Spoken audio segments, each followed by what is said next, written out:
Alors, l'élève à qui je demande de montrer que ces deux vecteurs sont collinéaires et qui me répond que pour montrer que un vecteur est collinéaire à un autre, eh bien, il faut montrer que le déterminant est nul. Et donc, mathématiquement, cette utilisation il faut n'est pas correcte. Alors, je vais soumettre deux phrases ici qui sont correctes entre nous. Euh, pour que AB et ACD soient collinéaires, il suffit que le déterminant qu'on a écrit là soit nul. Deuxième phrase, pour démontrer qu'AB et CD sont collinaires, il suffit de démontrer que le déterminant est nul. Voilà. Et alors, mon but, c'est de lui faire comprendre ce mot il suffit. Alors, il y a la connotation des deux termes, genre il faut, il y a ce sentiment d'obligation. Ça veut dire, ben, on m'a appris que je dois faire ça. Et je le fais pas parce que j'ai envie, je le fais parce qu'on me dit qu'il faut démontrer ça.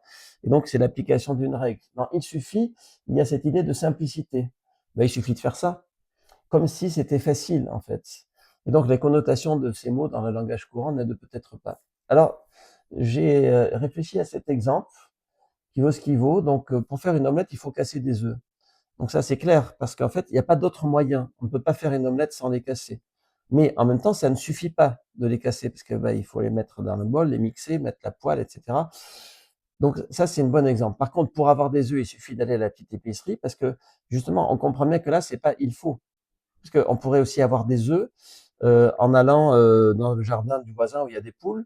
On pourrait aussi avoir des œufs en allant à le grand supermarché qui est plein. Donc, c'est pas il faut aller à la petite épicerie. Il y a d'autres possibilités. Mais par contre, si on y va, il y aura des œufs.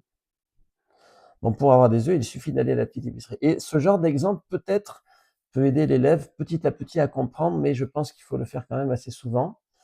En tout cas, voilà, ça m'est arrivé tout à l'heure, donc je voulais en parler.